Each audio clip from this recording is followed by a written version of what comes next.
नमस्कार, आप देख रहे हैं DS4 में आपके साथ आनंद यादव गाजीपुर बॉर्डर पर मौजूद है। युवा ही सड़क पर आ गया है। देखिए जब तो पता चलेगा शेर पाला, जब देश के लिए काम करेगा जब तो शेर है। कहने जो कह रहे हैं वो मोदी के भक्त हैं और मोदी के गुलाम है। अगर प्राइवेट करने से ही सब कुछ ठीक हो रहा तो ये इस्तीफा दे दें, इसे भी प्राइवेट कर दें, अडानी अंबानी को दे दें, वही चला लेंगे सरकार। यहाँ देश का गृह मंत्री अमित शाह हमने घर घर वोट मांगता देखा होगा और उसके बाद उसका 56 इंची सेना पूरा ना हुआ था। तो ऐसी बंगाल में दिखाई दे जाएगा, सबकी तमीज ठीक कर देंगे। यहाँ किसान आंदोलन के समर्थन में आने के लिए पेट्रोल डीजल के लिए पैसे नहीं है। 101 दिन का कन्यादान हो गया अब मोदी के नाम, अब मोदी का और योगी का जाना संभव हो गया। मुफ्ती के लिए जो बजट है वो बजट भी इनके पास नहीं है। एक सड़क नहीं बनाई नहीं इन्होंने, एक बिजली घर नया नहीं बनाया, कोई काम नहीं किया इन लोगों ने, सिर्फ पुराने फीते काटने। नमस्कार, आप देख रहे हैं DS4 में आपके साथ आनंद यादव गाजीपुर बॉर्डर पर मौजूद है। किसान आंदोलन को चलते हुए आज 101 दिन हो गया है। हमारे साथ पीछे बहुत से युवा साथी मेरठ से साइकिल चला करके यहाँ पर पहुँचे हैं, किसानों के आंदोलन में समर्थन दे रहे हैं। आइए उनसे बात करते हैं कि मेरठ से यहाँ तक साइकिल से क्यों आए। अच्छा, एक बात बताइए, मेरठ से यहाँ तक का जो सफर है वो साइकिल से क्यों तय किया आपने? मैं पवन गुजर मेरठ से। आज सैकड़ों युवा यहाँ साइकिल से आए हैं, काफ़ी संख्या में साइकिल है, ट्रैक्टर ट्रॉली हैं और गाड़ियाँ हैं। साइकिल से आने का मुख्य उद्देश्य इस सरकार को ये दर्शाना है कि युवा पूरी तरह से बेरोजगार हो चुका है और उस बेरोजगारी के चलते यहाँ किसान आंदोलन के समर्थन में आने के लिए पेट्रोल डीजल के लिए पैसे नहीं हैं और जब तक ये कानून वापस नहीं होंगे, काले कानून, तब तक विरोध जारी रहेगा। आज समाजवादी पार्टी के प्रचार की कोई बात नहीं है। सबसे पहले हम लोग किसान हैं, किसान के बाद ही हम जो है नेता हैं या किसी भी राजनीतिक पार्टी से। आरोप इसलिए लग सकता है कि 2022 का चुनाव है, सरगर्मियां तेज हैं। जो साइकिल चलाते हैं क्या वो समाजवादी पार्टी के हो जाते हैं? मोदी जी भी साइकिल चलाई है, योगी जी ने भी साइकिल चलाई है। साइकिल तो स्वास्थ्य के लिए अच्छी होती है। अगर साइकिल चलाने से समाजवादी पार्टी के लोग होने लग गए तो फिर तो मोदी जी। आइए साइकिल पर बैठ करके रिकॉर्डिंग करते हैं। समाजवादी पार्टी के लोग हैं, साइकिल पर बैठ करके रिपोर्टिंग करेंगे। आइए, हाँ चलते रहिए, बात करते हैं। हाँ बताइए, आरोप लग सकता है आपके ऊपर? आरोप तो उन पे भी लगना चाहिए। साइकिल तो हर आदमी चलाता है, जो साइकिल चलाएगा मतलब वो समाजवादी है क्या? इसका क्या मतलब है? ये लोग सिर्फ आरोप लगाना जानते हैं, काम करना नहीं जानते। को चलते हुए आज 101 दिन का समय हो चुका, सरकार फिर भी सुनने का नाम नहीं ले रही है। 101 दिन का कन्यादान हो गया अब मोदी के नाम, अब मोदी का और योगी का जाना संभव हो गया। क्योंकि ये योगी और मोदी नु सोच रहे इन किसानों ने देश को चला रखा, ये चला नहीं रखा, इन्हें बेच दो। क्यों? इन्होंने रेल बेच दी, इन्होंने ताजमहल बेच दिया, इन्होंने लाल किला बेच दिया, इन्होंने सारी चीज़ बेच दी। अब ये किसान बेचना बाकी रह रहा। तो ये किसान है, ये सही बेच देंगे, इस मोदी योगी की आँख खोल देंगे, इसका दिमाग ठीक कर देंगे सीधे। अच्छा, जिनको आप बेचने का नाम लेते हैं उनको वो प्राइवेटाइजेशन कहते हैं। प्राइवेटाइजेशन इसलिए कहते हैं कि वो बोलते हैं इससे देश का तरक्की होगा, विकास होगा। क्यों? अब से पहले देश कहीं गड्ढे में था जो ये उठा कर लाया कहीं से, मुझे नहीं बता दो। अब से पहले देश की रोटी ना मिल रही थी। संसद को भी आइए थोड़ा आगे आइए, बात करते हैं। हाँ, आप कुछ कह रहे थे, आप कुछ कह रहे था। अगर प्राइवेट करने से ही सब कुछ ठीक हो रहा तो ये इस्तीफा दे दें, इसे भी प्राइवेट कर दें, अडानी अंबानी को दे दें, वही चला लेंगे सरकार।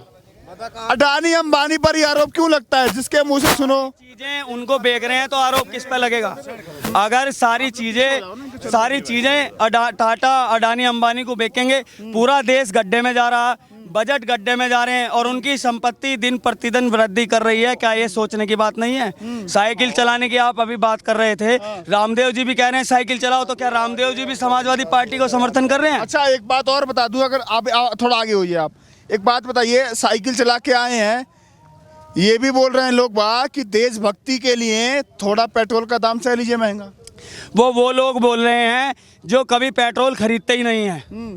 जो लोग पेट्रोल खरीदते हैं, जो लोग घर चला रहे हैं, जिनको जिम्मेदारियां हैं, गैस के दाम देख लो, पेट्रोल डीजल के दाम देख लो। कुछ लोग बोलते हैं कि 1 लीटर पेट्रोल से फर्क नहीं पड़ता, लेकिन इस देश में 135 करोड़ लोग हैं और 135 करोड़ लोगों को देख लो, 50 से मल्टीप्लाई कर लो, लगभग 50 रुपये पेट्रोल डीजल महंगा है। 13-14 रुपये तो इन्होंने टैक्स कोरोना में बढ़ा दिया, कोरोना चला गया उस टैक्स को हटा दो। कच्चे तेल के दाम लगातार गिरते जा रहे हैं और टैक्स इनके लगातार बढ़ते जा रहे हैं। अच्छा सवाल है मेरा आपसे सवाल है कि प्रधानमंत्री मोदी जी का आपने वो तो नारा सुना ही होगा, कसम इस मिट्टी की, देश नहीं बिकने दूंगा। अरे देश ना बिकने देगा तो ये कहाँ से बिक रहा है? फिर क्यों बेच रहे लगातार? क्यों बेचने में लग रहे? क्यों प्राइवेटाइजेशन और फालतू चीज के ड्रामे नाम बदल के कर रहे हो? क्योंकि तुम्हारी तो सरकार ही नाम बदलने वाली सरकार है। तुम्हारे वो और है क्या है? बहन बेटी का बचाव नहीं कर सकते, किसान का बचाव नहीं कर सकते, लोगों की हत्या कर रहे हो। तो ये दिमाग ठीक कर दिया जाएगा। अच्छा एक बात बताइए, युवाओं ने ही सरकार को चुना था और युवाओं में ही आइए थोड़ा घूमते थोड़ा और चलते हैं। आंदोलन तो पूरा जो आंदोलन है बहुत लंबा है, यहाँ पर पूरा काफिला है। पूरा आंदोलन को आपका पूरा आंदोलन में घूमेंगे, बात करेंगे। आइए एक बात बताइए, इस युवा ने ही सरकार को चुना था, युवा ही सड़क पर आ गया है।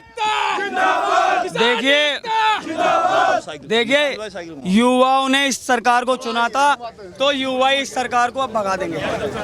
युवा साइकिल चलाने को मजबूर हो गया है, जब साइकिल चलाने को मजबूर हो गया तो अब इसे भगाने को भी मजबूर हो गया है। अच्छा अब युवा इतना बेरोजगार है, वो परेशान है। एक बात बताइए, लोग कह रहे हैं पेट्रोल और महंगाई के बढ़ते दामों पर कि शेर पाला है, थोड़ा सहना तो पड़ेगा। शेर पाला तो पेट्रोल और महंगाई बढ़ाने को पाला क्या? युवाओं को रोजगार देते हैं ना मोदी जी युवाओं को रोजगार देते हैं। काले के वापस ले लें बिल, जब तो पता चलेगा शेर पाला। जब देश के लिए काम करेगा जब तो शेर है। कहने जो कह रहे हैं वो मोदी के भक्त हैं और मोदी के गुलाम है। वे लोग कह रहे हैं और कोई नहीं कह रहा, किसान नहीं कह रहा चीज को। कुछ कह रहे थे आप? शेर पालने के लिए होता है, पिंजरे में बंद करने के लिए, खुला छोड़ने के लिए नहीं होता। खुले तो गिद्दड़ घूमते हैं, शेर तो हमेशा पिंजरों में होता है, उसी में उसकी ताकत होती है। आप बता दो कहीं भी नहीं मिला रोजगार। लोग अगर रोजगार होता तो हम साइकिल पर थोड़ी आते, गाड़ी लेकर आते आराम से। 100 दिन हो गए बैठे हुए यहाँ, यू नया रोजगार दे दिया मोदी जी ने। यू रोजगारी तो और क्या, पहले खेत में किसान आदमी काम कर रहा है, अब किसान जो है यहाँ बैठा। तो जो हर साल 2 करोड़ रोजगार बांटे जा रहे थे, 2 करोड़ तो बहुत बड़ा नंबर होता है, एक नौकरी तो मिली होगी। इतनी सारी नौकरी मिलती तो फिर किसान यहाँ क्यों बैठते? कागजों में है, कागजों में। हाँ कुछ कह रहे थे आप, युवा बताइए। कागजों में मिलती हैं बस 2 करोड़ नौकरियां, वैसे कुछ नहीं। फील्ड पे देखो ना, आके फील्ड पे पता लगेगा। नौकरी तो खत्म हो गई लॉकडाउन में, मिल कहाँ से रही है? हाँ बताइए, कागजों में मिलती है नौकरियाँ? पेपरों में मिलती है, भैया बिल पास करते हैं और कुछ नहीं होता। फील्ड पे कोई काम ही नहीं कर पाते। अच्छा, अब बंगाल चुनाव में फिर से यही नारा है कि युवाओं को रोजगार देंगे, कैसे देख रहे हैं आप? हमें तो पता है नील है, बिल्कुल मामला नील। जैसे नील बोलते हैं ना, नील कुछ नहीं हो पाएगा, बातों करने से कुछ नहीं होता। हाँ बताइए। बंगाल वाली बात पे आपके चैनल के माध्यम से बंगाल के लोगों तक भी ये संदेश पहुंचाना चाहता हूं कि यहाँ के रोजगार देने का हालत देख लो कि क्या हालत है। यहाँ इतना रोजगार मिल गया, साइकिल पे चल रहे, तो वहाँ क्या देंगे? ये जुमलेबाज आदमी है, सिवाय जुमलों के, हिंदू मुस्लिम के इनके पास कुछ नहीं है। ये सिर्फ धर्म की राजनीति करते हैं, बांटने की राजनीति करते हैं।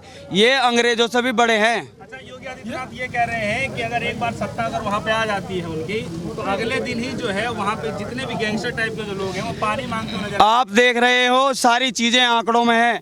बलात्कार का आंकड़ा हो, लूट का आंकड़ा हो, हत्या का आंकड़ा हो, उत्तर प्रदेश में सब चीज़ों का ग्राफ जब से भारतीय जनता पार्टी की सरकार, योगी की सरकार प्रदेश में आई है, वो लगातार बढ़ रहा है।